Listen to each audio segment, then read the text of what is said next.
सुनो जरा, capital gain कितने नंबर का आएगा? कंफर्म आएगा, कंफर्म आएगा 8 नंबर का। थोड़ा बड़ा चैप्टर है, थोड़ी सी ज़्यादा मेहनत करना, ठीक है। और भैया इसमें चेंजेस भी आए थे तो इसकी वजह से थोड़ा सा इम्पॉर्टेंट बनता है। सबसे पहली बात, section 45 sub section 1 charging section जो है हमारा, वो क्या कहता है? कहता है एनी प्रॉफिट या gain from transfer of capital asset. बेटा मुद्दा क्या है? ट्रांसफर। मुद्दा क्या है? तो अभी ट्रांसफर का मतलब क्या होता है वो तुम्हें पता नहीं है, तो मेरे को समझाना पड़ेगा। समझ में आया? क्या समझ में आया? कि अभी ट्रांसफर का मतलब मेरे को बताना पड़ेगा। तो एक तो मेरे को ट्रांसफर का मतलब बताना चाहिए आपको। Capital assets shall be taxable under the head of capital gain in the year in which transfer took place। Sir जिस साल ट्रांसफर होगा, उसी साल हम जो भी ट्रांसफर होने पे कैपिटल गेन जो आएगा वो किस हेड में आएगा? कैपिटल गेन हेड में आएगा।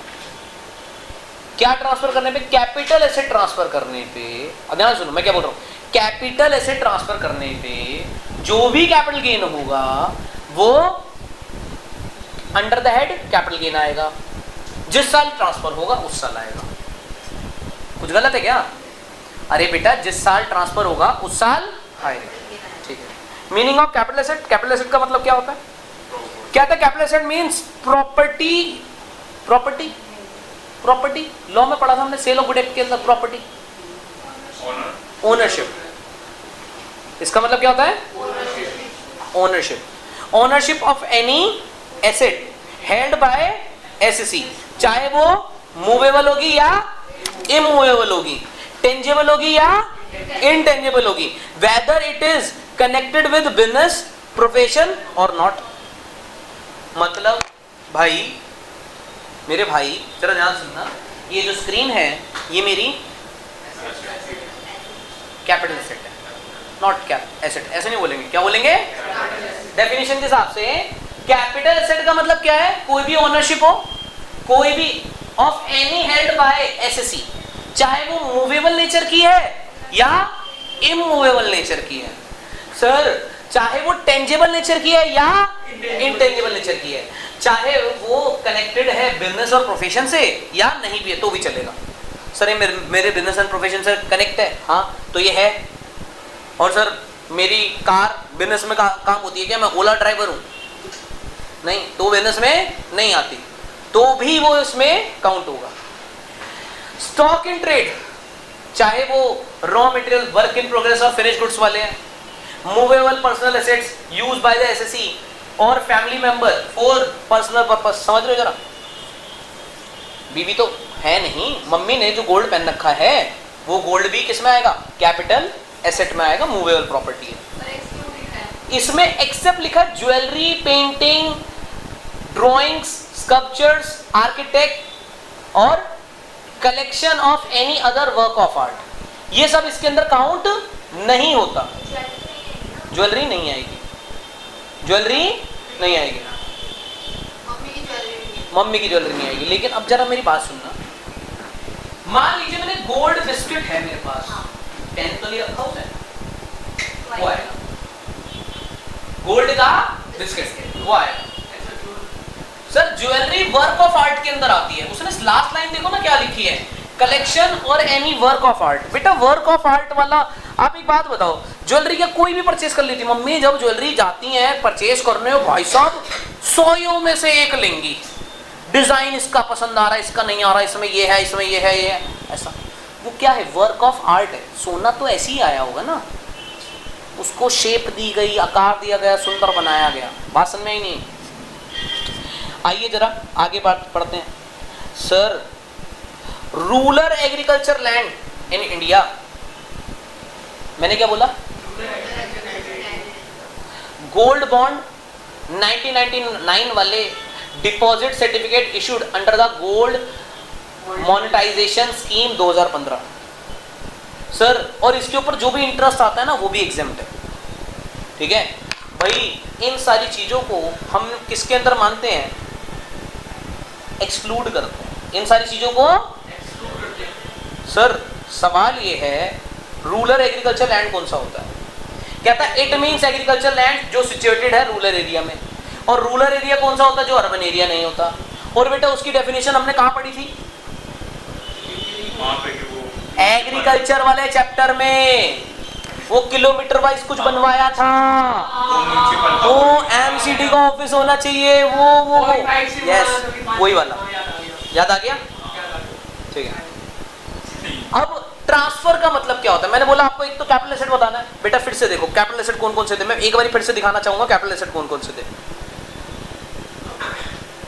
कैपिटल एसेट का मतलब है कोई भी प्रॉपर्टी हेल्ड होगी एसईसी के पास, चाहे वो मूवेबल है या चाहे वो टेंजेबल है या सर चाहे वो बिजनेस से रिलेट करती है या नहीं करती है, लेकिन किस किस को इंक्लूड नहीं करना? स्टॉक इन ट्रेड को इंक्लूड नहीं करना। सर कोई भी मूवेबल पर्सनल एसेट होते हैं उसको इंक्लूड नहीं करना। अब उसके अंदर क्या क्या आते हैं? ज्वेलरी, ड्राइंग्स, पेंटिंग वगैरह ये सब आती हैं, इसको हमें इंक्लूड नहीं करना। तीसरे नंबर पे क्या आता है सर? भाई एक्सक्लूड बोला हुआ है, किस किस को इंक्लूड नहीं करना? रूरल एग्रीकल्चर लैंड को इंक्लूड नहीं करना। गांव में एग्रीकल्चर लैंड है उसको इंक्लूड नहीं करना। शहरों में है उसको इंक्लूड करना है। इसका मतलब क्या है? शहरों में है तो अर्बन एरिया में तो इंक्लूड हो जाएगा। गोल्ड बॉन्ड 1999 वाले उसको इंक्लूड नहीं करना, ठीक है नहीं? जिसके ऊपर सर्टिफिकेट मिलता है कोई गोल्ड मोनेटाइजेशन स्कीम 2015 के तहत, कोई दिक्कत तो नहीं है। इन सबको सर हम कैपिटल एसेट नहीं मानते। इन सबको हम कैपिटल एसेट, यानी अगर इनको बेचकर पैसा आएगा तो वो सर इस हेड के अंदर नहीं आएगा। सर किस हेड में आएगा? बेटा पता नहीं किस में आएगा, इस हेड में नहीं आएगा। किस में आएगा अभी नहीं पता, हमने पढ़ा ही नहीं है। अदर सोर्स सुनना पड़ा हमने, अदर सोर्स में आएगा, ठीक है। स्टॉक इन ट्रेड का किस में आएगा? पीजीपी में आएगा। सर में आया नहीं आया? स्टॉक इन ट्रेड का किस में आएगा? पीजीपी में आएगा। तो सर किस किस को इंक्लूड नहीं करना? देखो 4 पॉइंट थे। एक तो स्टॉक इन ट्रेड था, दूसरा पर्सनल एसेट, उसमें कौन कौन से थे? Jewellery, painting, drawings, any work of art, मुद्दा ही है, ठीक है जी। स्टोन्स में जो प्रीशियस स्टोन्स वगैरह होते हैं ना वो भी इसी के अंदर आते हैं, स्कल्पचर्स, ठीक है। अच्छा, ट्रांसफर का मतलब क्या होता है बेटा? ट्रांसफर का मतलब होता है सेल। कोई भी कैपिटल एसेट को बेचा हमने, या फिर एक्सचेंज ऑफ कैपिटल एसेट। बदले में आप अपनी बाइक दे के आए, नई बाइक ले आए, पुरानी बाइक दी, नई ले ली, एक्सचेंज ऑफर। हाँ दीदी, ओनरशिप चली गई ना पुरानी बाइक की हमारे पास, ठीक है। तीसरा रिलिंग्विशमेंट। रिलिंग्विशमेंट का मतलब क्या होता है? हक त्याग देना। हमारा हक ऐसे रखा, हमने वो त्याग दे, जाओ कोई बात। इसका मतलब क्या है? हाँ भाई, छोड़ देना। जैसे कोई किसी को छोड़ गया, आपका हक था उसे रोकने का, लेकिन आपने त्याग दिया, कोई बात नहीं, दिल से तो नहीं जाने देना चाहते, लेकिन एक्सटिंग्विशमेंट मतलब क्या होता है? समापन। भाई अच्छा एक बात बताओ, अगर दी एंड में रोना धोना है तो पिक्चर एंड हुई नहीं है, क्योंकि शाहरुख खान का डायलॉग है पिक्चर अभी बाकी है मेरे दोस्त, है ना? तो मैं तो उसी पे जी रहा हूँ ना, शाहरुख खान फेवरेट है, शाहरुख खान फेवरेट है, तो पिक्चर अभी बाकी है मेरे दोस्त। कुछ ना कुछ तो रोना धोने पे थोड़ी ना खत्म होगी, हैप्पी एंडिंग होगी। तो लेकिन हम किसी चीज को समापन कर रहे हैं। अब ध्यान से सुनिएगा जरा एक एग्जांपल रिलिंग्विशमेंट के ऊपर। सर मेरे पास मान लीजिए कोई शेयर्स हैं और मेरे को ना राइट शेयर मिल रहे हैं। राइट शेयर क्या होते हैं?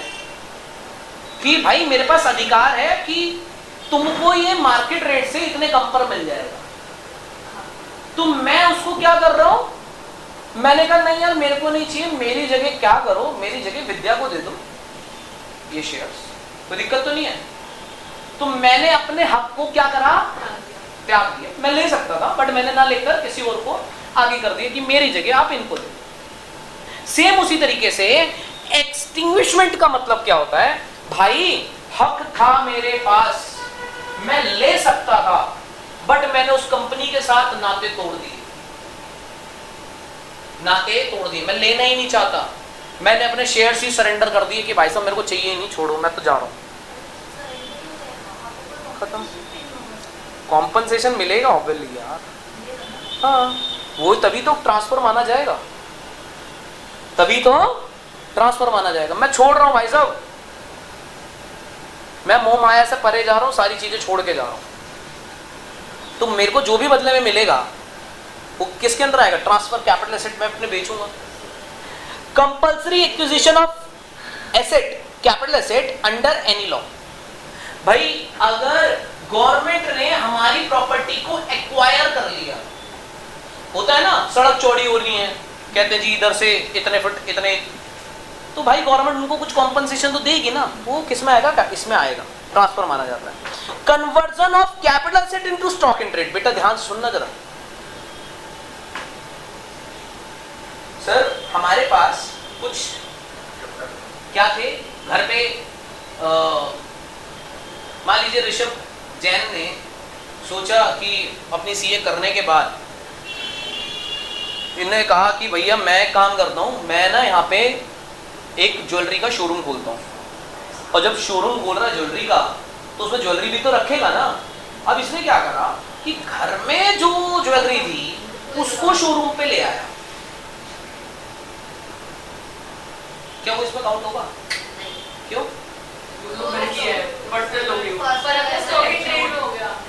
अब ध्यान सुनो, बात तो ये है ही नहीं, क्योंकि ज्वेलरी तो कैपिटल एसेट ही नहीं होती। ज्वेलरी तो कैपिटल एसेट नहीं होती। तो एग्जांपल गलत हो गया यहाँ पे, अभी जरा दूसरा एग्जांपल सुनते हैं। ऋषभ को हम ज्वेलरी की दुकान नहीं खुलवाते हैं, ऋषभ को हम क्या करवाते हैं? पुरानी गाड़ियों का काम कराते हैं। अब पुरानी गाड़ियों का काम कर रहा था, इसने क्या करा, इसके पास खुद की मर्सिडीज खड़ी हुई थी, BMW खड़ी हुई थी, इसने सोचा कि वो भी ला करके अपने शोरूम के बाहर खड़ी कर लेता हूँ, कोई आ गया तो इसको भी बेच दूंगा। अब ये कैपिटल एसेट कन्वर्ट हुआ किसमें? समझ में आ गया? ठीक है, आपके पास कोई इमोबल प्रॉपर्टी थी, आपने उसकी position they the, part performance of contract किस पे दे दी? सर आपने देखा होगा बड़ी बड़ी हाउसिंग स्कीम्स आती हैं, बड़ी बड़ी बिल्डिंग्स बन रही होती हैं, वो कहते हैं 25% अब दो, 75% पोजीशन पे, 25% पे आपका फ्लैट बुक हो जाता है। फ्लैट अभी बन रहे हैं, बिल्डिंग अभी बन रही है, जब बन जाएगी तब मिलेगा ना, बट नाम तो आपका लग गया ना, तो मान रहे हैं कि भाई हमने पार्ट परफॉर्मेंस दी, हमने आपको पोजीशन दे दी है सर, जिस दिन कंप्लीट हो जाएगा 100% भी पोजीशन दे देंगे, ऐसे कोई दिक्कत नहीं है हमें, वो भी इसके अंदर काउंट होगा। फिफ्थ पॉइंट क्या था? Compulsory acquisition of under any law. मेरे भाई गवर्नमेंट ने आपकी कोई प्रॉपर्टी उठा ली, अंडर एनी लॉ उठा ली, ठीक है, तो गवर्नमेंट आपको कुछ कॉम्पनसेशन दे रही है, उसके अंदर आएगा। सर आज से कुछ साल पहले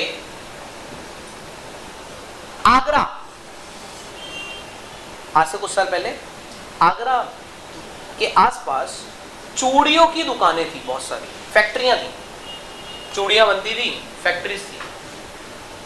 तो भाई ये देखा गया कि चूड़ियां जब बनती थी तो उससे पॉल्यूशन होता था, और उसकी वजह से आगरा का ताजमहल काला पड़ना शुरू हो गया।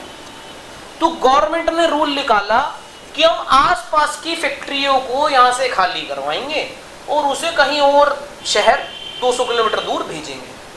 ये कंपल्सरी रूल निकाल दिया। नुकसान होगा या नहीं होगा लोगों का? तो गवर्नमेंट उसके लिए क्या दे रही है उन्हें? कॉम्पनसेशन। वो किसके अंदर आएगा? ट्रांसफर के अंदर।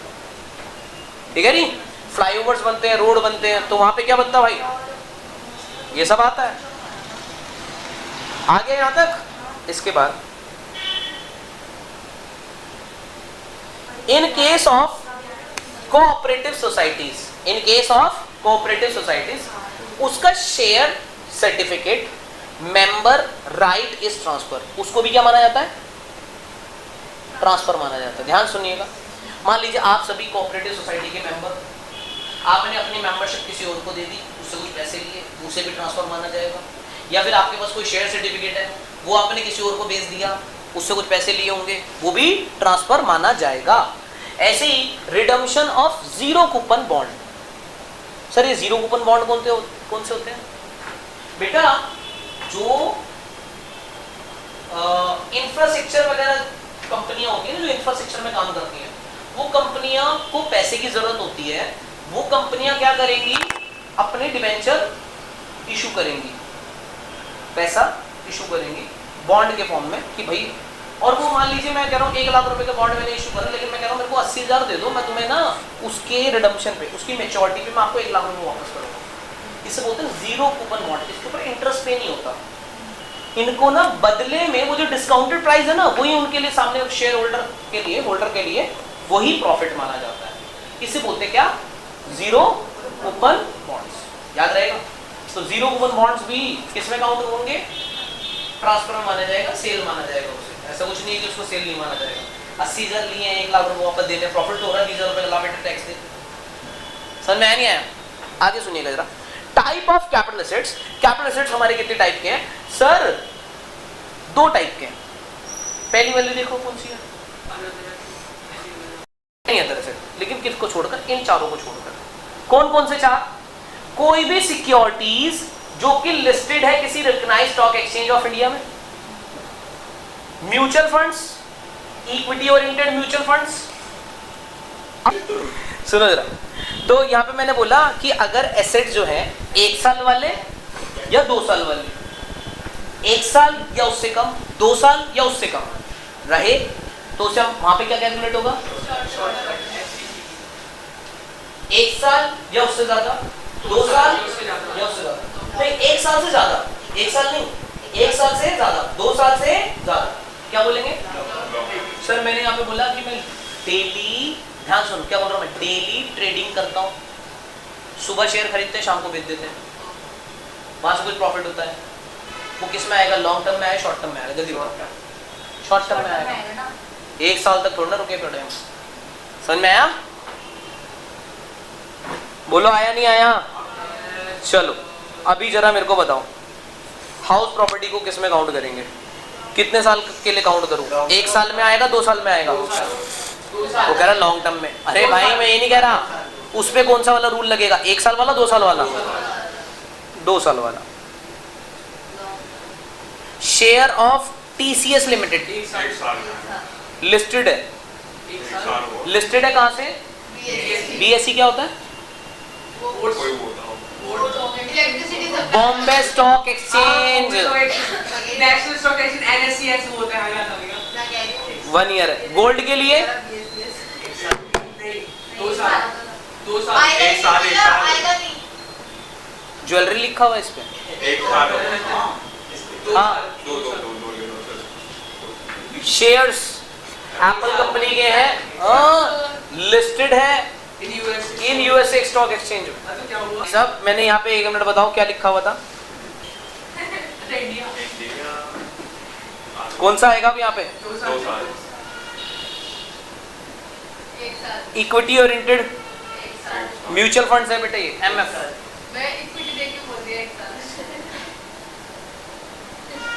Date oriented mutual funds. 2 साल। 1 आएगा 2 आएगा? 2 आएगा ना। 2 क्यों? अरे इक्विटी ओरिएंटेड म्यूचुअल फंड्स आते हैं भाई। Shares, equity shares of right में इंस्टीट्यूट प्राइवेट लिमिटेड। 1 साल। दीदी प्राइवेट कंपनी के शेयर्स लिस्टेड ही नहीं होते।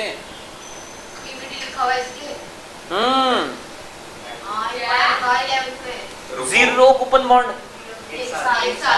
ऊपर वाला दोबारा बताओ। Debenture. Sir date oriented units of HDFC,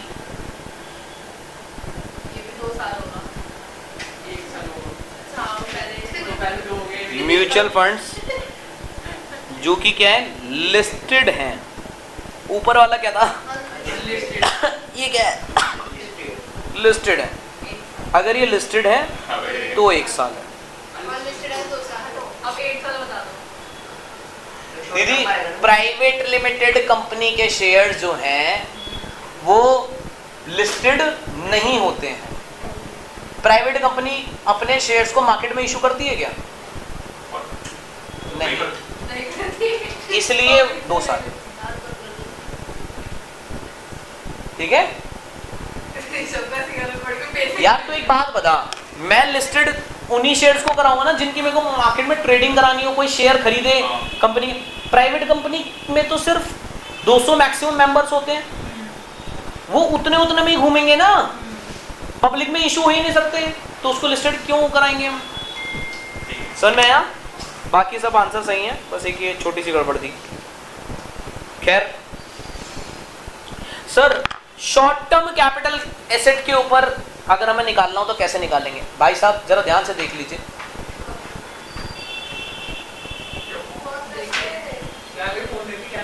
मैंने बोला ध्यान से देख ले, वो फोन ही देख रहा था।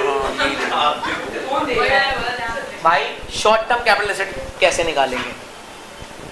Full value of sale consideration, full value of consideration. नहीं देखो, मैं इसलिए बोल रहा हूँ क्योंकि पहले हम इसे लिखते थे sale consideration minus selling expenses, फिर यहाँ पे आता था नेट सेल कंसिडरेशन। ठीक है, अभी हम इसको कैसे बोलते हैं? Full value of consideration. क्या बोलेंगे? उसमें ट्रांसफर एक्सपेंसेस माइनस करेंगे, तो जो आंसर आएगा उसे हम क्या बोलेंगे? नेट कंसिडरेशन में से क्या माइनस होता है? कॉस्ट ऑफ, और फिर कॉस्ट ऑफ एक्विजिशन मतलब खरीदने की कॉस्ट, इम्प्रूवमेंट, कुछ उसमें आपने अपने जो चेंजेस करे, तो आपके पास शॉर्ट टर्म कैपिटल गेन आ जाता है। क्या बात समझ में आई है? नहीं आई? पक्का? दीदी मेरी बात सुनो, आपने एक फ्लैट खरीदा, बहुत छोटा सा ऐसी एग्जांपल ले रहा हूँ, एक फ्लैट खरीदा कितने रुपए का? 50 लाख रुपए का। आपने एक फ्लैट खरीदा 50 लाख रुपए का, उस फ्लैट को आपने कितने दिन बाद बेच दिया? मैं कहता हूँ 8 महीने बाद बेच दिया। कितने रुपए का बेचा? 60 लाख रुपए का बेच दिया। खरीदा कितने का था और बेचा कितने का? जब आपने बेचा तो उसके ऊपर आपका खर्चा आया, कितने का खर्चा आया? मैं कहता हूँ 2% कमीशन दिया आपने, 2%। तो बेटा 60 लाख का 2% कमीशन कितनी होती है? 1 लाख। निकाल कैलकुलेटर, 2% जाती है। ठीक है, तो 60 लाख का 2% की कमीशन चली गई। तो बेटा मैं यहाँ पे बोलूंगा फुल वैल्यू ऑफ कंसिडरेशन कितना मिला? 60 लाख। कितना मिला? 60 लाख मिला। कमीशन कितनी चली गई? बचा कितने का? 58 लाख 80,000। बोलो हाँ या ना? अब बेटा खरीदा कितने का था वो? 50 लाख का खरीदा था। अगर मैंने उस फ्लैट में लेने के बाद कुछ इंप्रूवमेंट कराई थी, पेंट, लकड़ी का, वुडन का कुछ काम कराया, ये कराया, वो कराया, और मान लीजिए मैंने उसमें 2 लाख रुपए लगाए, तो वो यहाँ पे ये भी माइनस हो जाएंगे। तो अभी जो वैल्यू बचेगी कितनी बचेगी? 6,80,000 रुपए। This is called short term capital gain. बोलो बात समझ में आई है नहीं आई? कैसे निकलता समझ में आया? If any immovable property acquired before 1/4/2001 then fair market value as on 1/4/2001 को रिस्ट्रिक्ट करेंगे कहां तक? SDV on 1/4/2001 if SDV available. Sir SDV का मतलब क्या होता है? Stamp duty value. आ गया? अब मेरी बात सुनो, मैंने क्या बोला है? अगर आपके पास कोई इमोबल प्रॉपर्टी थी जो आपने खरीदी थी 1/4/2001 से पहले, आपने तो खरीदी नहीं होगी, पिताजी ने खरीदी 2001 से पहले ही खरीद ली, तो बेटा then fair market value as on 1/4/2001 को हम रिस्ट्रिक्ट करेंगे कहां तक? स्टैम्प ड्यूटी वैल्यू तक। यानी अगर स्टैम्प ड्यूटी वैल्यू दे रखी है तो हम वही मान लेंगे, अगर नहीं दे रखी है तो उस दिन की जो मार्केट वैल्यू आ रही है वो मान लेंगे। नहीं आया? फिर से सुन लो। 1/4 मैं कहता हूं हेलो 1998 में आपने परचेस करा, 1998 में परचेस करा 2 लाख रुपए का, 1/4/2001 को उसकी मार्केट वैल्यू 5 लाख रुपए आ रही है और उसकी स्टैंप ड्यूटी वैल्यू 4 लाख रुपए आ रही है, तो हम कौन सी वैल्यू मानेंगे? Stamp duty value 4 lakh. एक आ गया। दूसरा सुनो, नहीं ये लोअर वोअर की कहानी नहीं है। मैं कहता हूं स्टैंप ड्यूटी वैल्यू 7 लाख रुपए है, तो क्या मानेंगे? स्टैंप ड्यूटी वैल्यू मानेंगे। हर केस में क्या माननी है? अब आपके पास मैं कह रहा हूं स्टैंप ड्यूटी वैल्यू है ही नहीं, अगर स्टैंप ड्यूटी वैल्यू है ही नहीं तो किसको मानोगे? मार्केट वैल्यू को मानेंगे। आया समझ में? नहीं आया मैं क्या बोल रहा हूँ? देखो यहाँ पे खेला है, ये खेला है, ये चेंज हुआ है, ध्यान से देखिएगा जरा। 23/7/2024 से कुछ चेंज हुआ, 23 जुलाई 2024 से कुछ चेंज हुआ। ये भैया चेंज किसने करा? निर्मला सीतारमण। और इसके ऊपर राघव चड्ढा साहब ने बहुत अच्छा भाषण दिया था, बट कुछ नहीं हो पाया। पहले क्या होता था? फुल वैल्यू ऑफ कंसिडरेशन,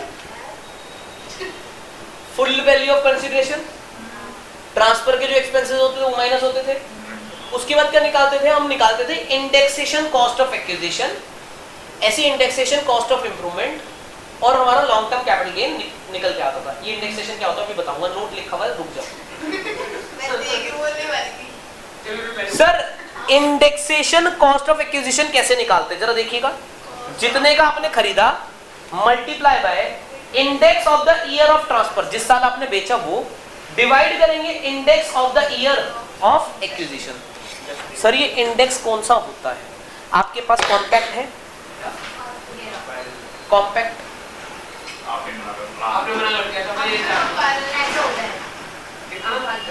एक टेबल होती है, उसमें हर साल का कुछ डेटा दिया हुआ है, वो क्वेश्चन में लिखी हुई आती है कि क्या होगा।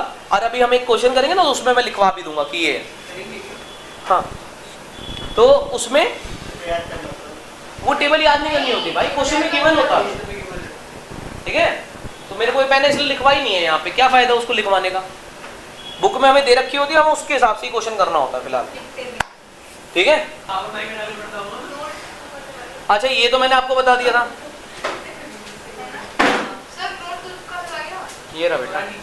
इंडेक्सेशन कॉस्ट ऑफ इंप्रूवमेंट कैसे निकलेगा? मैंने बोला index of the year transfer divide by जिस साल में आपने इंप्रूवमेंट कराई थी। बेटा बिल्कुल सेम ही है, लेकिन अब जरा ये वाली बात पढ़ो। हेलो मेरी बात सुनना, अगर आपने 23/7/2024 के बाद कोई भी प्रॉपर्टी बेची है जिस पे लॉन्ग टर्म कैपिटल गेन मिल रहा है, तो क्या होगा? सर इंडेक्सेशन खत्म हो गया। यहाँ पे देखो आई हटा हुआ है, cost of acquisition minus cost of improvement. ये आसान हो गया, अभी समझ में आएगा। बेटा एक बार ये देखना, एसेट्स एक्वायर 1/4/2001 से पहले, तो जो कॉस्ट थी fair market value whichever is higher, हमें उसे कंसिडर करना है। इफ एनी इंप्रूवमेंट बिफोर 1/4/2001, तो उसे हमें क्या करना है? इग्नोर करना है। जरा क्वेश्चन कर रहे हैं और आपको इस क्वेश्चन के तहत दोनों बातें समझ में आएगी, जरा समझने की कोशिश करना है। सुरेंद्र जी हमारे, सुरेंद्र गुप्ता, तो सुरेंद्र गुप्ता ने एक्वायर करी एक हाउस प्रॉपर्टी 16/8/1996 को। कितने रुपए की? 2 लाख रुपए की।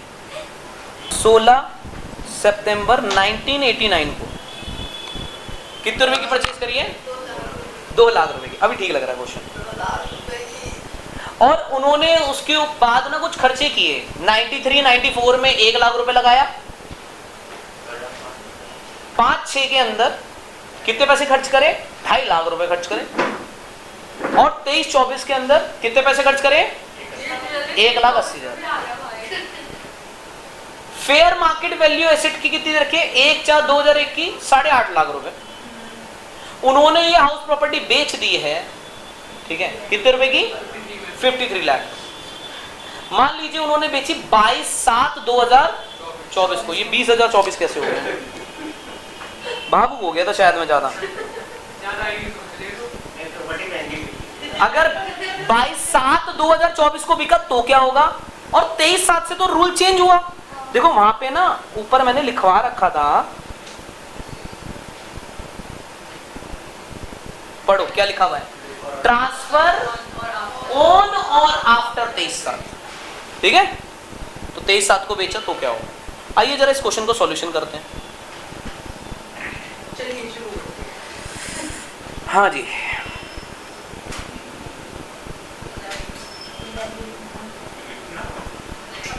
सॉल्यूशन है, हाँ क्यों नहीं लिखोगे। तो फिर क्वेश्चन कहाँ से पढ़ोगे।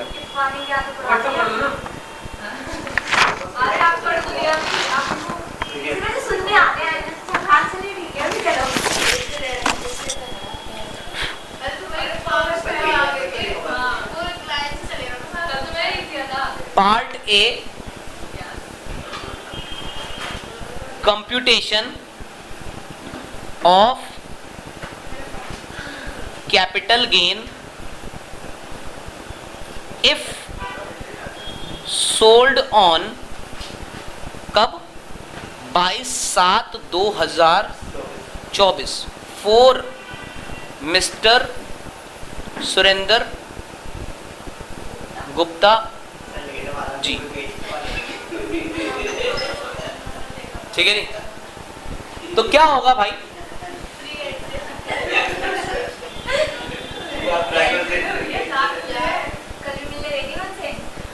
सुरेंद्र गुप्ता जी,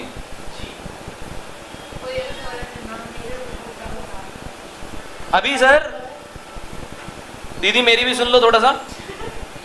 वो फ्री चल रहा है। फुल वैल्यू ऑफ कंसीडरेशन बताओ कितना आया, 53 लाख रुपए का घर बेचा बेटा, 53 लाख माइनस ट्रांसफर एक्सपेंसेस कितने के, नील, दे ही नहीं रखे थे। तो यहां पे लिखते हैं नेट कंसीडरेशन, नेट कंसीडरेशन कितने का,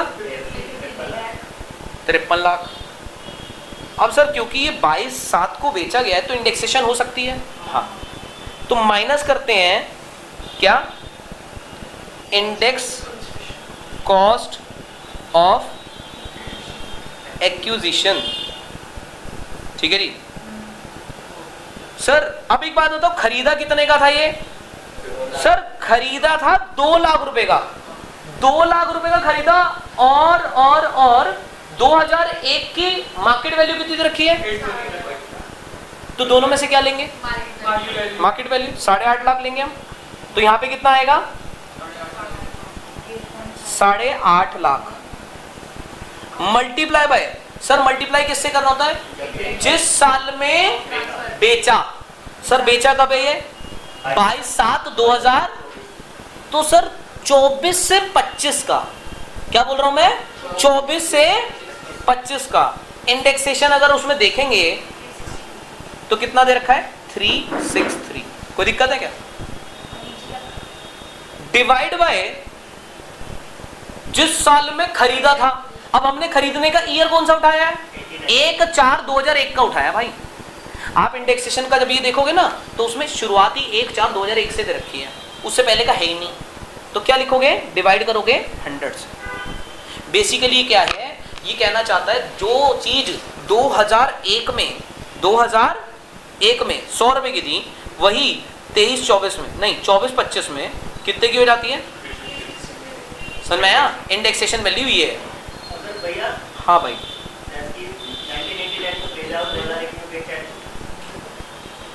तो बेटा 2001 में कैलकुलेशन हो गई होगी ना, अभी तो हम आज की कैलकुलेशन कर रहे होंगे ना। नहीं इस हिसाब से ही बता रहा हूँ मैं, इंडेक्सेशन वैल्यू तू डिवाइड बाय 100 ही ले सकता, उससे पहले का डेटा ही नहीं है तेरे पास।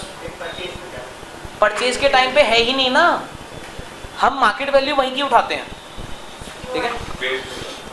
सर कितना आया इसको सॉल्व करके,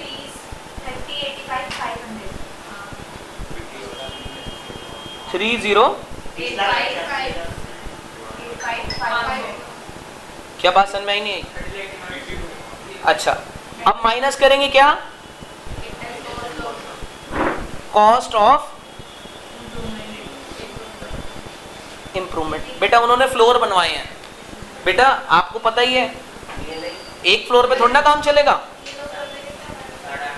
एक फ्लोर पे थोड़ा ना चलेगा, 4 फ्लोर बनवाएंगे, 1 2 3 अलग अलग, बोलो हाँ है ना। अरे दीदी योगा से काम चल जाएगा। सुनो जरा, 1993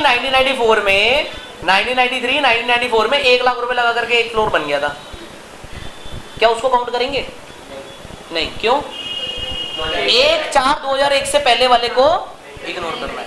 5-6 में 2.5 लाख रुपए लगाए हैं, तो भाई पहले इसका ही बात कर लेते हैं। सर मैं यहाँ पे लिख रहा हूँ 93-94 में कितने लगाए? 93-94 में 1 लाख। इसको क्या करना है? इग्नोर। तो इसको यहाँ पे कुछ नहीं लेंगे, ठीक है। 2000 कब करा है दूसरा? 5-6 में 2005-6 में कितना खर्चा करा? 2.5 लाख। मल्टीप्लाई पे कितना करेंगे उसे? 363 डिवाइड करेंगे। 5-6 का बताना इंडेक्सेशन कितना है? 5-6 का इंडेक्सेशन 1176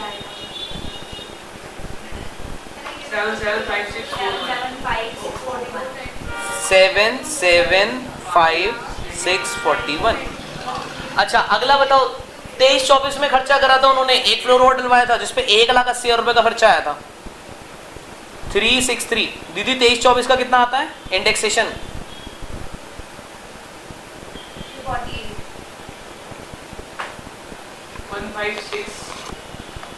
156,465 गलत है 18775 बेटा, इस वैल्यू से बढ़ाई होगा ना, कम कैसे हो जाएगा?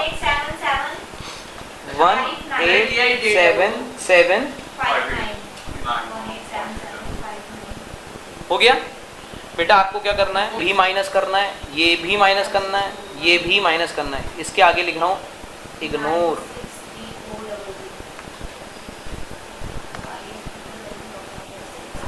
बताओ जरा कितने का आया?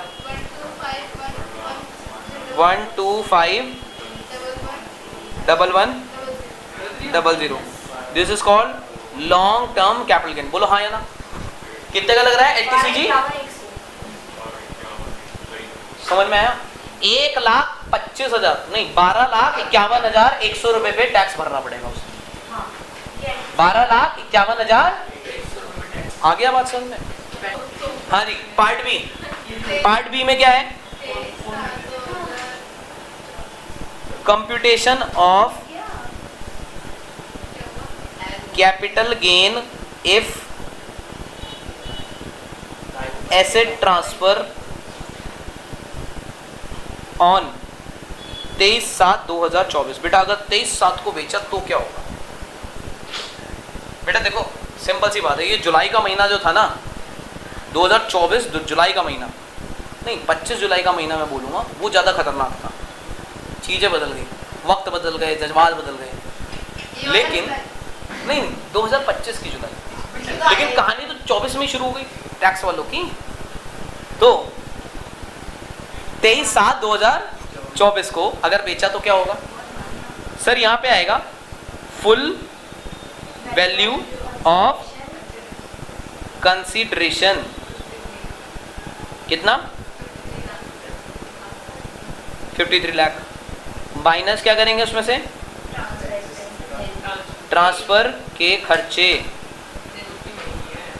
जो कि नहीं है। अब कितना आएगा? ये क्या बोलेंगे इसे?